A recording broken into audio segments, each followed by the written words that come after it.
नमस्कार. लक्षवेधीच्या या भागामध्ये आपल्या सगळ्यांचं स्वागत. आपण चर्चा करतोय की कृषी कायद्यांना मागे घेण्याच्या केंद्र सरकारच्या घोषणेच्या नंतर या निमित्तानं केंद्राविरोधात सुरू झालेली लढाई संपली आहे की सुरू राहणार आहे. ही लढाई सुरू राहणार आहे हा प्रश्न यासाठी उरतो कारण पंतप्रधानांनी आंदोलकांनी घरी जावं अशी विनंती केल्यानंतर सुद्धा जोपर्यंत संसदेत कायदे मागे घेतले जात नाहीत तोपर्यंत आंदोलन मागे घेतलं जाणार नाही अशी भूमिका टिकैत यांनी घेतली आहे. मुळात केंद्रीय कृषी मंत्री राहिलेल्या शरद पवारांनी सुद्धा आता आंदोलकांनी घरी परतावं असं म्हटलंय. पंतप्रधान सुद्धा तेच आवाहन करतात, पण आंदोलक मात्र दिल्लीच्या सीमा सोडायला तयार नाहीत. मला विचारायचं या निमित्तानं पहिल्यांदा अरुण सावंत यांना की सावंत साहेब, आता ही भूमिका योग्य आहे का?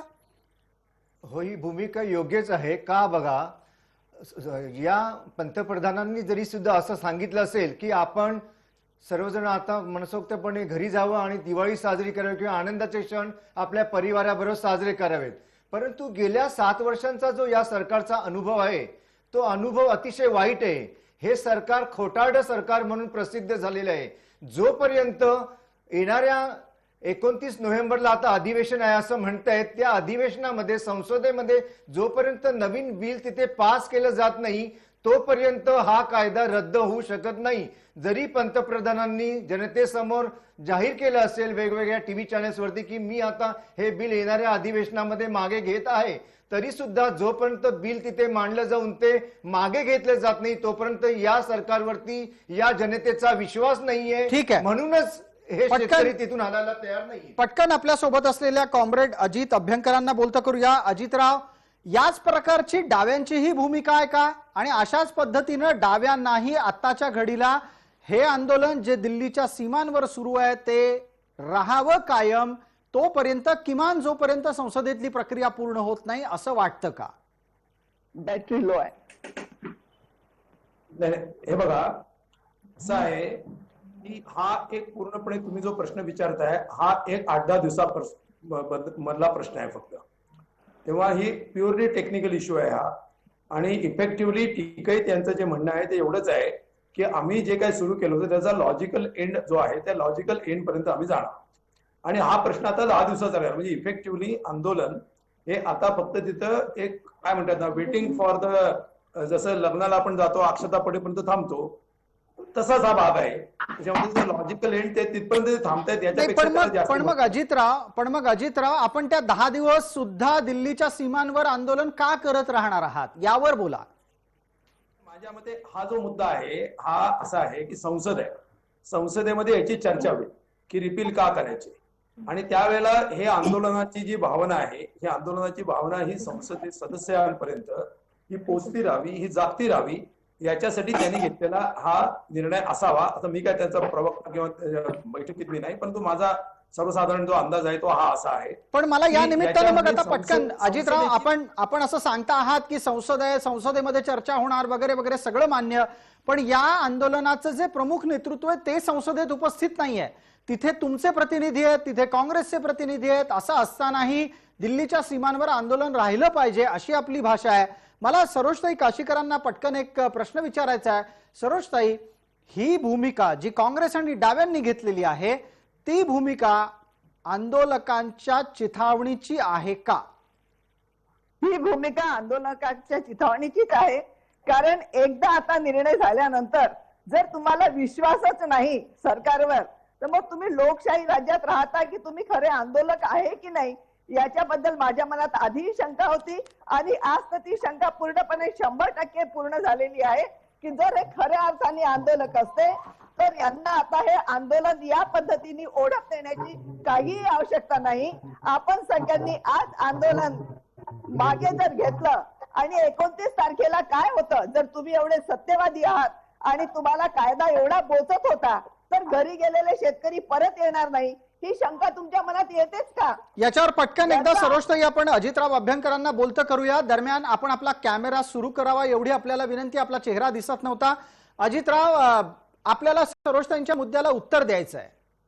एक्झॅक्टली मी बोलतो. हे बघा, असं आहे की मी आतापर्यंत अनेक आंदोलनांचं नेतृत्व केलेलं आहे. स्थानिक पातळीवरच्या उपोषण केलेले आहेत, मोर्चे काढलेले आहेत. जेव्हा एखादे सरकार, आम्ही चर्चा करतो शिष्टमंडळ, आणि जेव्हा एखादा अधिकारी सांगतो की बाबा ठीक आहे, आपण या चर्चेमध्ये तुमची मागणी मान्य केली किंवा या पातळीपर्यंत मान्य केली, आंदोलक आणि नेते म्हणून आम्ही भूमिका घेतो की ठीक आहे, तुम्ही तसं आम्हाला लेखी आश्वासन द्या, आणि मग ते पत्र लिहून त्याच्यावरती सही करून जोपर्यंत येत नाही तोपर्यंत आंदोलक तिथून उठत नाहीत. असा कुठल्याही पक्षाने केलेल्या सेन्सिबल आंदोलनं जी असतात त्याचा साधारणपणे हा पवित्र असतो. आणि 99% वेळा तो अजितराव असतो. अजितराव आणि तसा अजितराव तो- आपण संवेदनशील आंदोलनं करण्याच्यासाठी प्रसिद्ध आहात.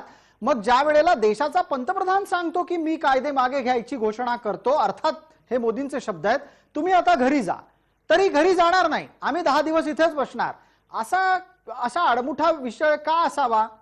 15 लाख देण्याचं सुद्धा नाही, प्रसाद म्हणाले होते, जी- ते दिले नाही मला म्हणून. परत- मी संधी देतो. अरुणजी, आपल्याला आपल्यासाठी काही प्रश्न ठेवलेले आहेत बाकी. अजितराव बोला. हा, माझा प्रश्न असा आहे बघा, पंतप्रधान हा कायदा संसदेचा आहे आणि पंतप्रधानांनी आणि कृषी मंत्र्यांनीही यापूर्वी सांगितलेलं आहे, अहो कायदा रिपील करण्याचा अधिकार संसदेचा आहे, तुम्ही इथं आमची चर्चा करून आम्हाला संसदेसमोर ते ठेवावं लागेल, हे नेहमीच प्रधानमंत्री आणि कृषी मंत्री चर्चेमध्ये सांगत आलेले आहेत. आता हेच आंदोलक सांगतायत तेव्हा कायदा प्रधानमंत्र्यांनी केलेला नाही, संसदेने केलेला आहे, त्यामुळे ठीक आहे. संसदेने तो मागे घेतला पाहिजे. तुम्ही तो संसदेनं मांडताय, कायदा आनंद घेऊ- संसदेनंच मागे घ्यावा अशा प्रकारचा तर्क बाळगत आता आंदोलक आहेत तिथेच थांबणार आहेत. जवळपास पुढचे 10 ते 11 दिवस ही परिस्थिती दिल्लीच्या सीमांवरची कायम राहणार आहे आणि यामुळे कोणत्याही प्रकारे हे आंदोलन चिघळू नये अशी अपेक्षा आहे. मगाशी चर्चा सुरू असताना अरुण सावंतांकडून वक्तव्य आलं की 15 लाख रुपये देण्याची घोषणा सुद्धा केली गेली होती. प्रत्यक्षात ते तसे शब्द नव्हते. तो तसा यशस्वी प्रचार काँग्रेसनं देशभर केला, तो नंतरचा मुद्दा. मला उदय देवळाणकरांना पटकन विचारायचं आहे. सावंत साहेब, आपल्याला संधी देतो. उदय देवळाणकर, केंद्रातल्या तांत्रिक बाबीच्या आधारे आंदोलन जिवंत ठेवणं आणि हे आंदोलन पुढे नेऊन हमीभावापर्यंत पोहोचवणं, हे आता नवं लक्ष टिकेत यांच्या माध्यमातून समोर ठेवलं जात आहे का? नाही, टिकेत साहेबांचा एवढा आवाका नाही. जी शेतकऱ्यांची आंदोलनं झाली आहे त्यांना बीकेयूने कशा प्रकारे विरोध केला त्याचा इतिहास आहे. या आंदोलनाचं समर्थन किंवा विरोध मी अजिबात करत नाही. शेतकरी जिवंतपणे आंदोलन करतो ही स्वागतार्ह गोष्ट आहे, परंतु देशभराचं आकलन करताना फूड बाउल मधून आपण आपल्याला आपल्या आवश्यकतेपेक्षा जास्त अन्नधान्य विकत घेतो आहोत, त्याच वेळेला महाराष्ट्रातले शेतकऱ्याचे टोमॅटो फेकून देतो आहोत. माझी राजकीय व्यवस्थेकडून अपेक्षा अशी आहे की एक साधं उदाहरण तुम्हाला मी कांद्याचं सांगतो. देशात 2.25 कोटी टन कांद्याचं उत्पादन आहे. दररोज आपल्याला 55,000 टन कांदे लागतात, म्हणजे 1,90,00,000 टन कांदे लागतात. आपल्याकडे 1 कोटी टन एक्सेस कांद्याचं उत्पादन आहे, त्यातलं 70 लाख टन कांदे वाया जातात. माझा हा राजकीय व्यवस्थेला प्रश्न आहे की बाबांनो, हे कायदे मागे घ्या, ठेवा, नाही तर काही करा, पण शेतकऱ्यांनी माल विकायला रोखता का? आणि पंतप्रधानांनी माफी मागितली, हे ठीक आहे, पण ज्या वेळेला उदय देवळाणकर, बोलता बोलता आपला संपर्क तुटलेला आहे, मात्र आपण जो मुद्दा मांडलात त्याला पुढे नेणं गरजेचं आहे. आपल्यासोबत अरुण सावंत आहेत. अरुण सावंत मुंबईमध्ये आमच्या स्टुडिओमध्ये आहेत. माझा त्यांच्यासाठीचा पहिला थेट आत्ताच्या घडीचा या मुद्द्याच्या निमित्तानं प्रश्न असा आहे की कृषी विषयक या कायद्यांना विरोध केला जात असताना दुसऱ्या बाजूला आपण सगळेजण हे अनुभवतो की शेतकऱ्यांना आपल्या उत्पादनाला मुक्तपणे विकण्याची जी हमी ही गेले इतके वर्ष महाराष्ट्रात आहे, ती आता देशपातळीवर सरसकट मिळणार होती, त्यालाही विरोध झाला. नाही, पहिली गोष्ट म्हणजे जनतेने ही गोष्ट लक्षात घ्यावी की काँग्रेस पक्षाचा या कृषी कायद्याला विरोध नव्हता. या कृषी कायद्यामध्ये काही जाचक अटी होत्या, त्या जाचक अटींना आमचा विरोध होता, हे कृपया आपण लक्षात घ्यावं. दुसरी गोष्ट, जर खरोखरच शेतकऱ्यांना आपला माल संपूर्ण देशभर विकण्याची मुभा मिळत होती आणि त्यात फायदा होता तर काँग्रेस त्याचा काही विरोध करत नव्हती. मी मागे पण सांगितलं होतं, काही ज्या जाचक अटी त्यांनाच केवळ आमचा विरोध आहे. कोणत्या आणि जाचक अटी? कोणत्या सांगा? त्याच्यामध्ये जर एक महत्वाची अट जर सांगायची झाली तर आपण पाहाल की केंद्र सरकारने असं म्हटलं होतं की जर शेतकऱ्यांनी जर आपला माल समजा एखाद्या ठिकाणी बनवायचा ठरविला तर एखादी मोठा घाऊक व्यापारी तो व्यापाऱ्याशी करार करावा लागणार. आता करार केला तर आमचं सगळ्यांचं असं म्हणणं होतं की आपण प्रत्यक्ष शेतकऱ्याशी करार न करता त्या गावातील जो कोण पंचायतीचा प्रमुख असेल त्याच्याशी करार करावा. कारण जर एखाद्या मोठ्या व्यापाऱ्याने जर शेतकऱ्याला फसवलं तर त्याची बाजू घेऊन लढणार कोण? उद्या त्या शेतकऱ्याने त्याचं माल जर सांगितलं की आम्ही नाही घेत, तर मग तो शेतकरी करणार काय, असं त्याच्यामध्ये एक अट होती, त्याला आमचा पूर्णपणे विरोध होता. मगाशी मी एक गोष्ट सांगायचा प्रयत्न केला की पंतप्रधानांच्या सांगण्यावरती शेतकऱ्यांचा विश्वास का नाहीये, ते आंदोलन मागे का घेत नाहीत. ठीक आहे. गेल्या 7 वर्षात अशा अनेक गोष्टी घडल्या ज्या पंतप्रधानांकडून आणि केंद्र सरकारकडून ठीक आहे. सांगितल्या अरुणजी, गेल्या, परंतु त्या त्यांनी आपण- पाळल्या नाही. आपण मांडलाय. म्हणून सरकारवरती विश्वास नाही. आपण मांडलाय हा मुद्दा. आता उदय देवळाणकरांना या मुद्द्याचा प्रतिवाद करण्याची संधी देतोय, त्यानंतर सरोज काशीकर बोलतीलच. उदय देवळाणकर, काँग्रेसची भूमिका काय आहे ती वारंवार आपल्या समोर आलेली आहे. आत्ताच्या चर्चेमध्ये सुद्धा त्यांना थेट मुद्द्यावर येता येत नाहीये, कारण महाराष्ट्रातून जन्माला आलेला हा कायदा जो आता देश पातळीवर लागू व्हायला निघाला होता, तो गेले अनेक वर्ष महाराष्ट्रात अनुभवला जातोय. महाराष्ट्रात काँग्रेसनंच जन्माला घातलेला हा कायदा आहे. केंद्रात सुद्धा काँग्रेसच हा कायदा करायला निघाली होती. आता तो पुढच्या टप्प्यात भारतीय जनता पार्टीच्या सरकारच्या काळामध्ये होऊ घातला, पण तो अडखळला. आता काँग्रेस कायदे थांबल्याच्या नंतर शेतकऱ्यांच्या भल्याच्या साठीचे आपण आहोत हे सांगू शकणार आहे? हो, सरकारला अडचणीत आणण्याच्या अनेक संधी अभ्यास नसल्यामुळे विरोधकांनी दवाडल्या. टॉप योजनेमध्ये जी प्रोव्हिजन केली होती, म्हणजे टोमॅटो, अनियन, पोटॅटोसाठी जी प्रोव्हिजन केंद्र सरकारने केली ती कधी पूर्ण केली नाही. त्याच्याबद्दल एक सुद्धा विरोधी खासदार संसदेमध्ये बोलला नाही. ज्या लोकांचं काम आहे या गोष्टीवर वचक ठेवण्याचं आणि अभ्यास करण्याचं, ते करत नाहीत ही आमची खंत आहे. त्याच्यामुळे तुमच्या राजकीय वादाचा वैताग येणार आहे शेतकऱ्यांना, हे लक्षात ठेवा तुम्ही. सरोजताईंनी जे सांगितलं ते प्रातिनिधिक आहे की ठीक आहे की आम्ही एवढे वाईट दिवस पाहिलेले आहेत की आम्हाला माहिती आहे जगात आमची पोटेन्शियल काय. 4000 वर्ष या देशात सोन्याचा धूर आम्ही काढला आणि गेल्या 70 वर्षात आम्हाला तुम्ही नालायक ठरवलं. आजही जगात ज्या गोष्टींना मागणी आहे त्याची उत्पादन क्षमता आजही शेतकऱ्यांमध्ये आहे, पण आम्हाला जे शक्य आहे, आमची जी पोटेन्शियल आहे त्यावर काम करू देत नाही. तुम्ही 1-1 करोड टन माल आमचा वाया घालता, तो बाहेर विकू देत नाही, त्याच्यावर 17 बंधनं घालता. सगळे मिळून आम्हाला कमिटमेंट का देत नाही की आम्ही मुक्तपणे तुम्हाला देशात व्यापार करू देऊ, या मुद्द्यावर काय येत नाही. बिलकुल उदय देवळाणकर, आपण आत्ताच्या कृषी सुधारणांच्या संदर्भातल्या रचनेकडे जर पाहिलं तर त्यात शेतकऱ्याला आपला माल मुक्तपणे विकण्याचं स्वातंत्र्य होतं. सरोजताई काशीकर, हे स्वातंत्र्य आत्ताच्या घडीला महाराष्ट्रातला शेतकरी अनुभवतोय. ते देशपातळीवर त्याला मिळालं असतं, ते न मिळू देण्याच्या मागे आडत्यांचं, दलालांचं भलं करणारे कोण? अडत्यांचं आणि दलालाचं भलं करणारे हे सर्व राजकीय पक्षाचे लोक आहेत, ज्यांनी 70 वर्षात या देशात नुसती बचतपुरी करून ठेवली. ज्यांनी 70 वर्षात नुसती बचतपुरी करून ठेवली आणि या बचतपुरीमुळे या देशाच्या शेतकऱ्यांचं नव्हे तर या देशाच्या अर्थव्यवस्थेचं बट्ट्याबोळ केलं. महागाई आज वाढली नाही, महागाई ही वर्षानुवर्ष वाढतच आलेली आहे. बेकारी, बेरोजगारी काही या 5-7 वर्षात वाढलेली नाही. बेकारी आणि बेरोजगारी यांच्या धोरणांचा, 70 वर्षाच्या धोरणांचा हा परिपाक आहे की जो उठेल तो महागाईच्या विरोधात आंदोलन. थोडे शेतकऱ्यांना भाव मिळाले की लगेच महागाईचा वाढलं म्हणून सगळे पक्षाचे लोक आणि विशेषतः कॉम्रेड लोक आंदोलन करतात की महागाई कमी झाली पाहिजे, आणि दुसरीकडे जाऊन आता या कायद्याच्या वेळेला शेतकऱ्याच्या नावाने बोंबा मारतात की नाही शेतीमालाला भाव मिळाला पाहिजे, हमी भावाप्रमाणे भाव मिळाला पाहिजे. अरे हे असं दुटप्पी धोरणामुळेच हा शेतकरी आतापर्यंत दागवला गेलेला आहे आणि ह्या देशाला रसातळाला घालण्याचं काम या सर्व राजकीय पक्षाच्या चुकीच्या धोरणामुळे झालेलं आहे. मला एक पटकन मला पटकन अजितरावांना बोलता करायचंय. अजितराव, आता पर्याय काय आहेत आपल्या हातामध्ये? आपण कृषी विषयक बदलांच्या साठी सुरू झालेली जी प्रक्रिया केंद्रातल्या मोदी सरकारची होती ती तर थांबवली, ती आता इतक्या चटकन पुन्हा एकदा अस्तित्वात येणं शक्य नाही. तुमच्याकडे पर्याय काय आहे? आता फक्त माझी एक विनंती आहे, प्रश्न विचारायला जेवढा वेळ घेतला तेवढं तरी मला उत्तर द्यायला वेळ द्या प्लीज प्लीज. ठीक आहे, दुप्पट वेळ. पहिली गोष्ट म्हणजे अशी की देशामध्ये शेतकऱ्यांना माल विकायला काहीतरी बंदी आता घातलेली आहे आणि काँग्रेसच्या कायद्यामध्ये ती होती आणि महाराष्ट्रामध्ये ती आहे आणि आता बंदी घातली गेलेली आहे. ही जी काही विधानं केली गेलेली आहेत ही अत्यंत निराधार विधान आहे, त्याला काही अर्थ नाहीये. मी त्या कायद्याचं अगदी पीस काढून आपण त्याची चर्चा करू.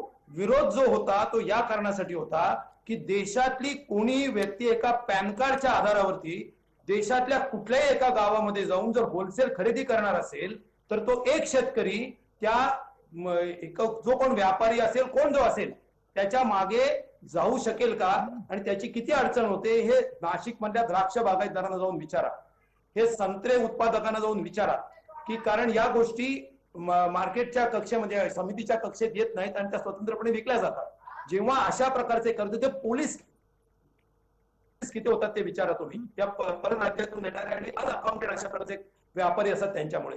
तेव्हा मार्केट समिती जी एक शेतकऱ्यांना संरक्षण देणारी एक कवच आहे, कवच कुंडल आहे त्यांचं, ते भले नीट काम करत नसेल, त्याच्या मर्यादा असतील, परंतु त्या दूर करण्याच्या ऐवजी तुम्ही मार्केट समिती नावाचा विषयच खतम करताय. काँग्रेसनी सुद्धा केलेल्या कायद्यामध्ये पर्यायी मार्केट समितीची योजना होती, हे सत्य गोष्ट आहे, परंतु आता जो मोदींनी कायदा केला तो त्याच्यावरची उरली, त्या महाराष्ट्रातल्या कायद्यात काही बंधनं आहेत, पर्यायी मार्केट समित्या स्थापन करण्याची तरतूद आहे, काहीतरी एक प्रोसेस आहे, त्या सगळ्या कायद्याची चर्चा करायला मला अर्धा तास लागेल. ठीक आहे, ठीक आहे. हे चुकीचं स्टेटमेंट आहे, हे स्टेटमेंट मुळात चुकीचं आहे. मग तुमच्या लेखी मग मला पुढचा प्रश्न आपल्याला विचारायचा असा आहे, मी आपल्याशी चर्चा सुरू करतानाही म्हणालो की पर्याय काय उपलब्ध आहेत. तुम्ही दिलेल्या उत्तरातून मला असं जाणवत आहे की बाजार समित्यांची रचना कायम ठेवणे हा तुम्हाला पसंत असलेला पर्याय आहे का? हे बघा, जुनी बिल्डिंग जर खराब झाली तर त्याच्यामध्ये दुरुस्ती करावी लागते, प्रसंगी नवी बांधावी लागते, परंतु याचा अर्थ तिसऱ्या माणसाला आपलं सगळं जीवन घाण टाकावं असा त्याचा अर्थ होत नाही. तेव्हा हा जो मार्ग आहे तो पहिला मार्ग असा आहे की जी शेतकऱ्यांच्या आंदोलनाची चौथी मागणी आहे, चौथी आंदोलनाची दुसरी मागणी आहे की हमी भावाचा कायदा करा, की तो कायदा एक पॉझिटिव्ह मागणी आहे. ठीक आहे, तो कायदा करण्यासाठी सरकारला बाध्य हे आंदोलन करू पाहतंय. आता ते किती यशस्वी होतं या पुढचा प्रश्न आहे. हा ठीक आहे, आपण दोन मुद्दे मांडलेत अजितराव, आपण दोन मुद्दे मांडलेत. एक म्हणजे हमी भावाची स्पष्टता आणि बाजार समित्यांची रचना कायम राहणं. उदय देवळाणकरांकडून या निमित्तानं एका मिनिटामध्ये समजून घेऊ.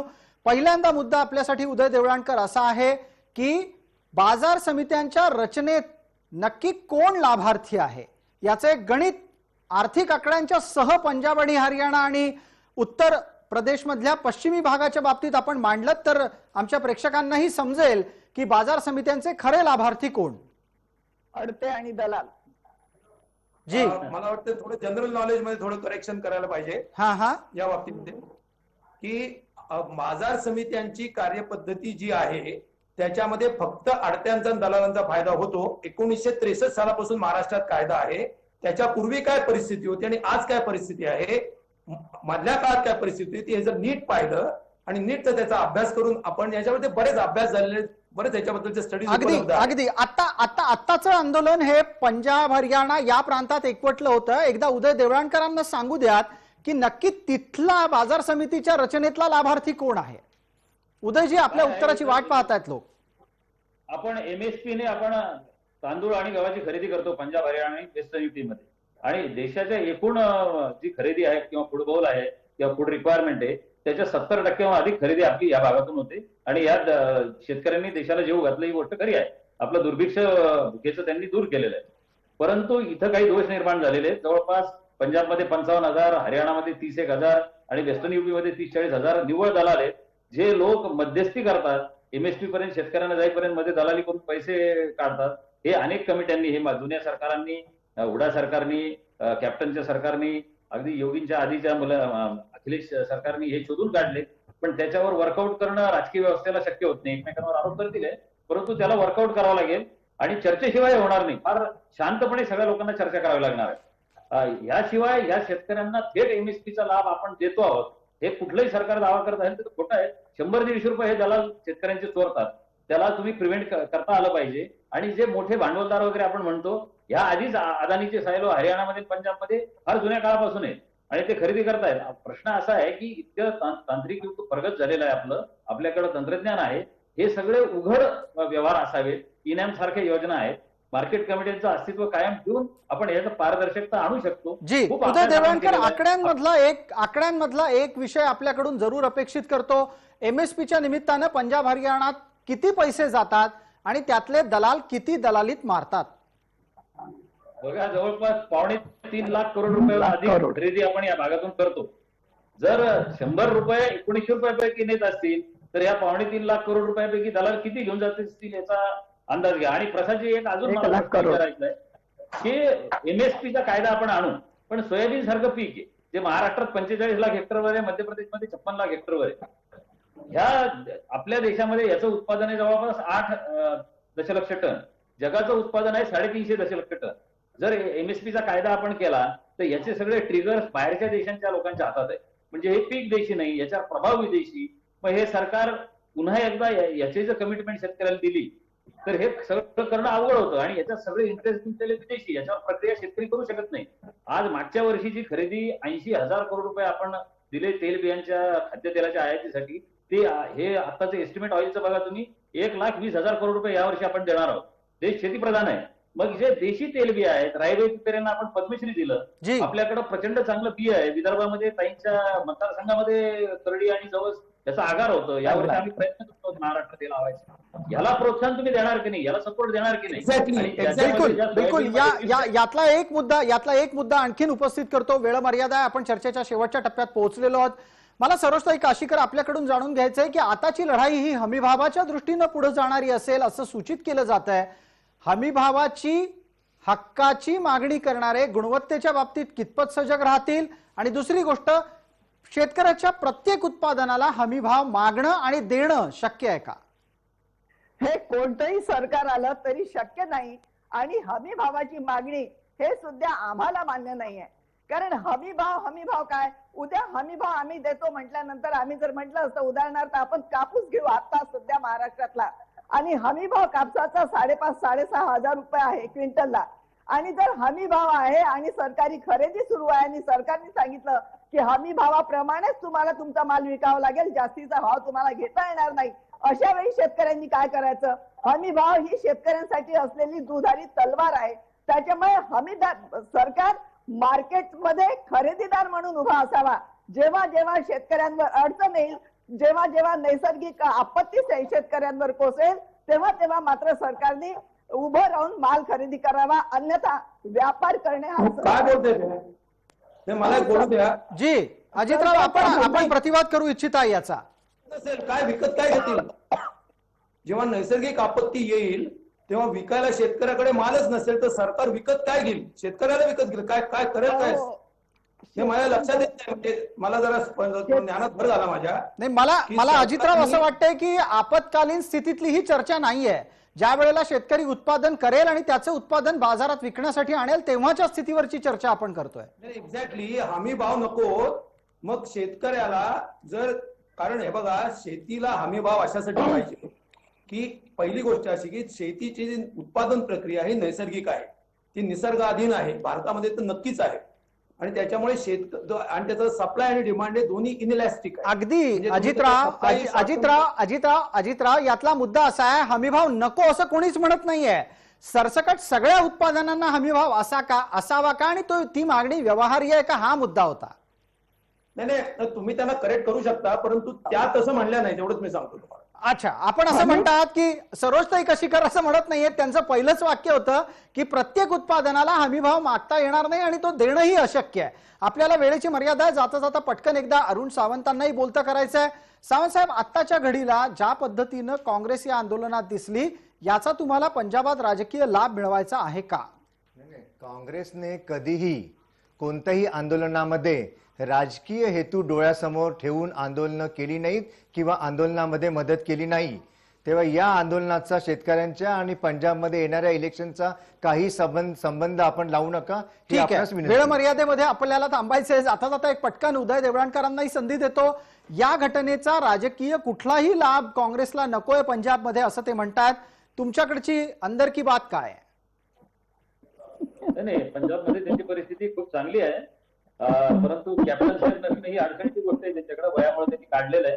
परंतु कुठल्याही राजकीय पक्षाला चांगला राजकीय लाभ मिळत राहावा, लोकशाहीमध्ये बॅलन्स असावा. ठीक आहे, कुठल्याही पक्षाने अशा पाठी बहुमतावर चर्चा न करता कायदा करू नये अशी इच्छा सर्वसामान्य लोकांची आहे. माझी राजकीय व्यवस्थेला विनंती एवढीच आहे की प्रत्येक कमोडिटीचा साकल्याने अभ्यास करा. मला ही फार खंत वाटते, कारण माझं वय आता 60 वर्ष आहे. मी जेव्हा तरुण होतो तेव्हा महाराष्ट्रातल्या सगळे पक्ष सोडून सगळ्या लोकांचा अभ्यास खूप होता. कॉम्रेड सुद्धा खूप दिवस आंदोलनामध्ये. ठीक आहे, त्यांना सुद्धा कल्पना आहे. हा अभ्यास वाढावा अशी कळकळीची विनंती सगळ्या राजकीय. जी उदयराव, आपल्या या विनंतीच्या सह इथे वेळमर्यादेपोटी आपण लक्षवेधीमध्ये सर्व उपस्थित मान्यवरांचे आभार मानत चर्चेला विराम देतोय. या चर्चेमध्ये तुर्तास इतकंच. सर्व प्रेक्षकांना जय महाराष्ट्र.